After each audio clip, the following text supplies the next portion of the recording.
Kementerian Kesehatan merilis peraturan pemerintah nomor 21 tahun 2020 tentang pembatasan sosial berskala besar atau PSBB untuk menekan penyebaran COVID-19 di Indonesia.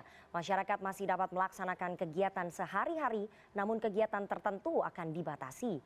Pembatasan sosial berskala besar atau PSBB meliputi kegiatan sekolah, kerja, keagamaan, fasilitas umum, sosial budaya, dan moda transportasi. PSBB bertujuan untuk memutus rantai penularan dan dilakukan selama masa inkubasi dan bisa diperpanjang jika masih ada bukti penyebaran. Namun PSBB berbeda dengan karantina di mana warga diharuskan untuk tetap berada di rumah. Menurut Sekjen Kemenkes Oscar Primadi, karantina dapat diterapkan hingga ke RT, sedangkan PSBB bisa dilakukan hingga tingkat kota. Penilaian kesuksesan PSBB bisa dibuktikan dengan penurunan jumlah kasus dan tidak ada lagi penyebaran di wilayah baru.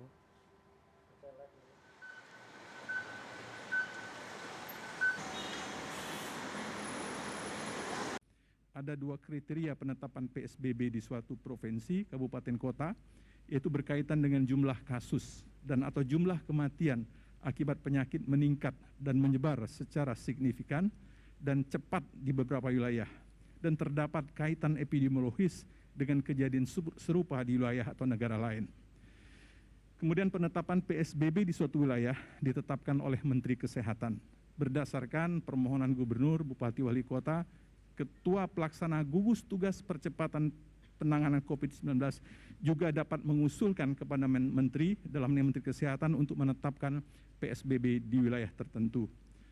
Permohonan PSBB pada Menteri Kesehatan tentunya harus disertai dengan data dan didukung dengan bukti epidemiologis berupa peningkatan jumlah kasus menurut waktu, peta penyebaran kasus menurut waktu, kejadian transmisi lokal, dan informasi mengenai kesiapan daerah tentang aspek ketersediaan terhadap kebutuhan hidup dasar rakyat, sarana dan prasarana kesehatan, anggaran dan operasionalisasi, jaring pengaman sosial, dan aspek keamanan. Seefektif apakah pedoman pelaksanaan pembatasan sosial berskala besar yang harus diajukan terlebih dahulu oleh pemerintah daerah? Kami sudah tersambung melalui sambungan Skype dengan Sekretaris Jenderal Kementerian Kesehatan Oscar Primadi. Selamat malam, Pak Oscar. Selamat malam, Mbak. Selamat malam. Oke, Pak Oscar, langsung saja. Presiden sudah menetapkan PSBB atau pembatasan sosial berskala besar 1 minggu yang lalu, kemudian menyerahkan pedomannya kepada Kementerian Kesehatan. Informasinya sudah ada Permenkes atau Peraturan Menteri Kesehatan yang diterbitkan. Mungkin Anda bisa jelaskan apa saja pedoman dan kriteria suatu daerah bisa diizinkan melakukan PSBB, Pak Oscar? Ya, pedomannya sudah ditandangin oleh Pak Menteri Kesehatan. Itu Permenkes nomor 9, dan insya Allah ini menjadi bagian yang kita percaya bagian intervensi yang memang harus dilakukan melalui pembatasan-pembatasan ini. Karena biar bagaimanapun PSBB ini adalah tujuannya memutus rantai penularan, memutus transmisi, di mana tentunya di prinsip-prinsip PSBB ini sekali lagi harus bekerja sama antara pemerintah dengan masyarakat, tentunya sangat dibutuhkan.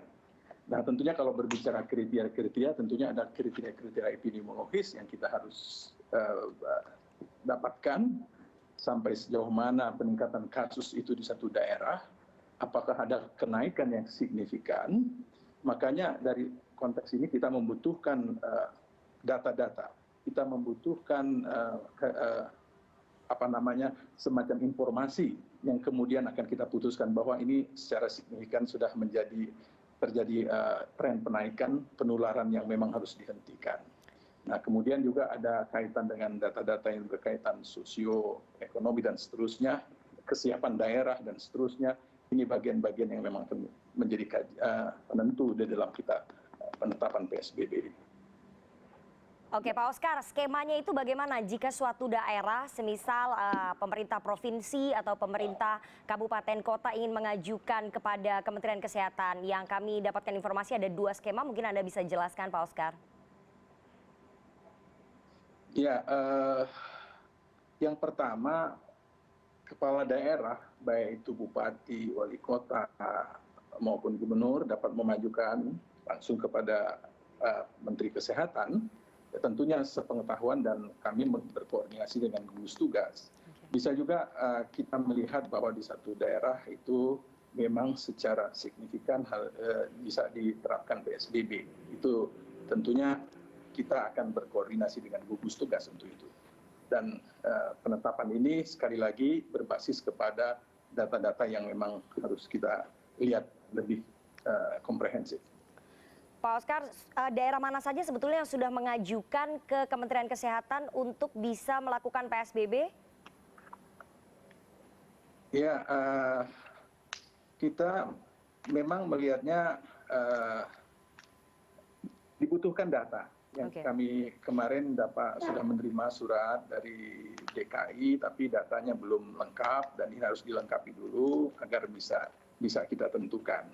Dan tentunya ini yang menjadi persyaratan dan ketentuan di dalam. Oke Pak Oscar, kalau menurut Kementerian Kesehatan dan juga gugus tugas penanganan COVID-19, apakah Provinsi DKI Jakarta ini layak untuk disepakati melakukan pembatasan sosial berskala besar?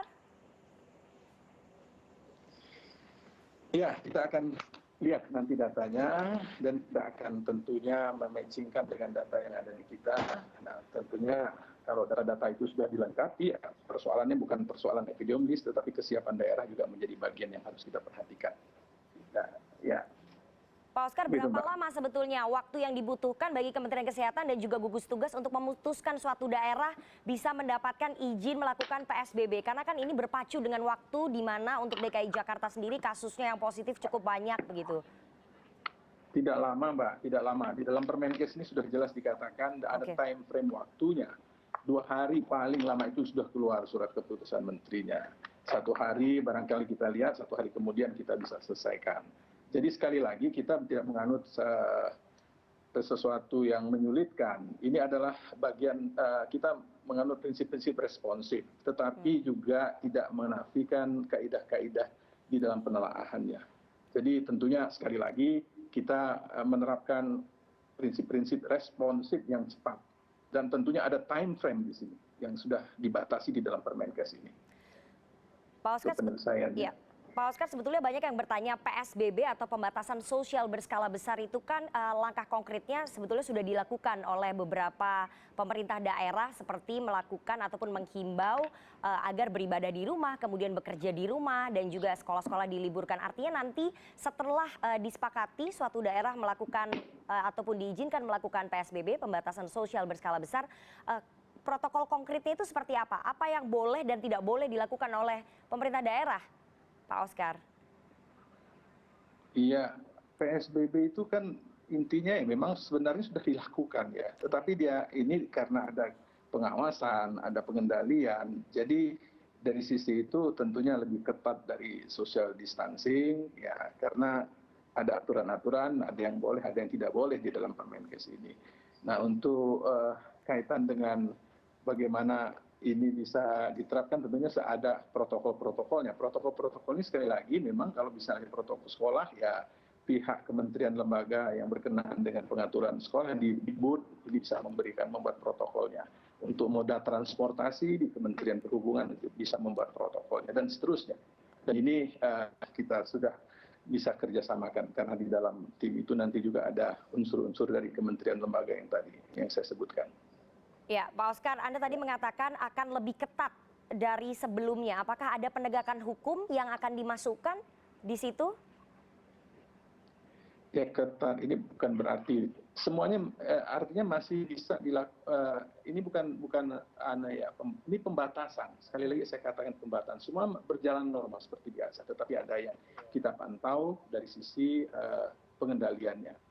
Jadi sekali lagi jangan berkonotasi bahwa ada hal yang sulit, tidak hanya pembatasan ya, tetapi tentunya ada kaidah-kaidah yang berkenaan dengan penegakan hukum tadi. Oke, ya. Pak Oscar, menurut Kementerian Kesehatan, kerumitan birokrasi dari pengajuan PSBB ini akan berpengaruh tidak sih terhadap kurva penyebaran angka COVID-19 di Indonesia, Pak? Saya memandangnya karena kita mempunyai time frame waktu. Waktunya sudah jelas, paling lama 2 hari kita selesaikan. Tidak ada yang sulit barangkali ya. Dan saya yakin daerah juga sudah mempunyai data-data yang kita maksud. Dan tidak sulit dan itu ada pasti di daerah-daerah tentang data-data sebaran penyakit ini. Oke, Pak Oscar, seandainya kemudian PSBB ataupun pembatasan sosial berskala besar yang disepakati oleh Kementerian Kesehatan dan juga gugus tugas terhadap suatu daerah ini kemudian diberikan izin, itu akan dievaluasi kalau memang tidak berhasil untuk mencegah angka penyebaran COVID-19 di daerah tersebut? Ya, ada pemantauan ya nanti, ada pemantauan, ada pengawasan yang tentunya akan dilakukan dalam bentuk yang terstruktur. Ya. Berapa lama Pak? Terakhir nih Pak, berapa lama sebetulnya suatu daerah bisa melakukan PSBB, pembatasan sosial berskala besar yang dipantau langsung oleh Kementerian Kesehatan dan juga gugus tugas? Ya, bisa dalam konteks 2 kali masa inkubasi, ya ada ketentuan di situ. Ya, dalam masa yang inkubasi yang panjang, ya bisa kita pantau untuk itu secara intens ya. Oke. Ya Mbak. Oke, terima kasih sekali Pak Oscar Primadi, Sekjen Kementerian Kesehatan atas waktunya kepada CNN Indonesia Prime News malam hari ini.